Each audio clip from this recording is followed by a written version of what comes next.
All the way back in 2007, a small studio called Rocksteady started development on what would turn out to be a game-changing title, both for the studio themselves and the gaming industry as a whole. Up until that time, Rocksteady had only made a single game, that being Urban Chaos, a riot control game which received middling reviews.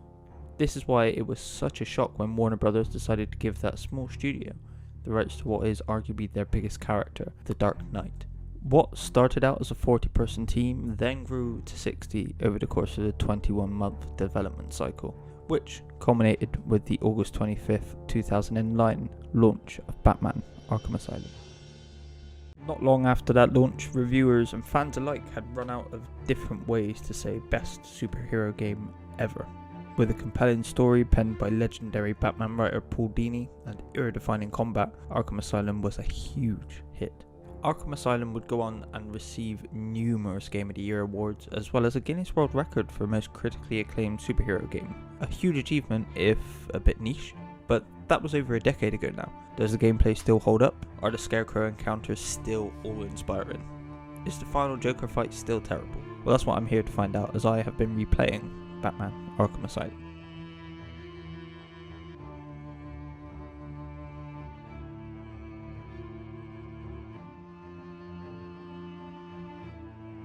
Starting from the top, Arkham Asylum starts off with Batman racing through the streets of Gotham in the Batmobile, with Joker apprehended and en route to Arkham Asylum, but when they get there, something is off.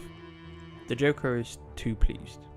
Alas, within minutes, he is able to escape from the clutches of Arkham security, and with Harley Quinn in the control room, his plan is enacted. The inmates are in control of the asylum, and it is, of course, down to the Dark Knight to retake the house for the criminally insane.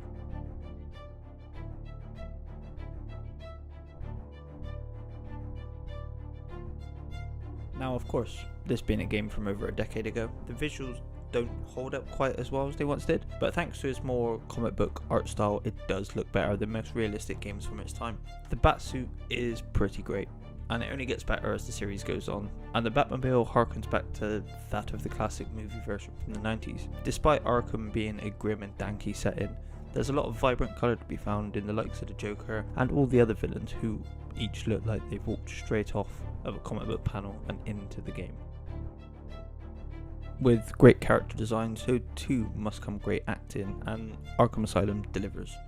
With Batman the Animated Series alum like Kevin Conroy as Batman, Mark Hamill as the iconic Joker, and Arlene Sorkin as Harley Quinn, the voice cast is, as said, truly iconic.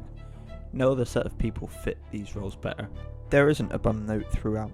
Alfred sounds exactly as you'd hope and expect. Gordon has that grizzled experience behind his voice, and of course, Batman, and more so in my opinion, the Joker steals the show.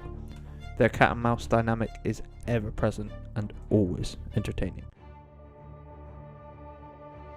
Though it need not be said, Batman Arkham Asylum's combat is not only stellar, but it is revolutionary.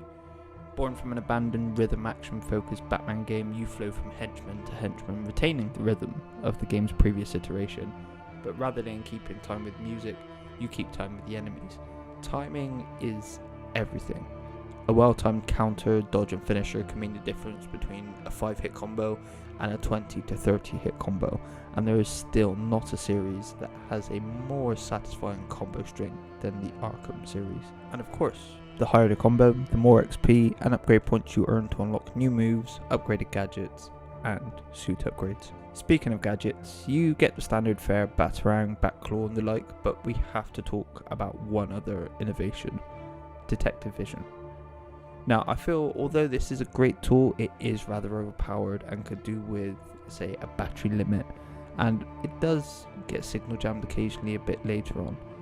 But it is far too easy to just use Detective Vision constantly to locate and dispatch of enemies. While it is no doubt, again, a useful tool, I feel like it could have been given a bit more of a focal point as well, and really have more emphasis on the detective part of Batman's arsenal. We get a few find the thing and follow the trail moments, and it's used to solve riddles, but I wish there was something more to it. Like, for example, using it to uncover what the Joker is actually doing. Rather than having it just be straight up told to you near the beginning, give Batman a mystery to uncover, have him figure out the Joker's grand scheme rather than just waiting for it to all unfold in front of him. Now, music has always been and always will be a key part of anything Batman related outside of comic books and the like. We have over 50 years worth of iconic audio surrounding The Dark Knight, and Arkham Asylum is no different. Once again, taking cues from the beloved animated series, Arkham has an iconic, gothic, nearing on horror soundtrack, with a consistent theme that varies depending on location and what is going on as well. However, though it may be iconic, its consistent theme does mean that tracks do tend to blend into one another and come a little bit repetitive, even a little stale towards the end game. However, this is just a minor gripe. The soundtrack is honestly great, and the repetitiveness just comes from being in the game world for as long as I was, doing every little thing. Finally, bosses in Arkham Asylum are quite hit or miss. While there are the amazing standout fights like Scarecrow's iconic fear levels and Poison Ivy's big fight, which feels like something akin to Devil May Cry.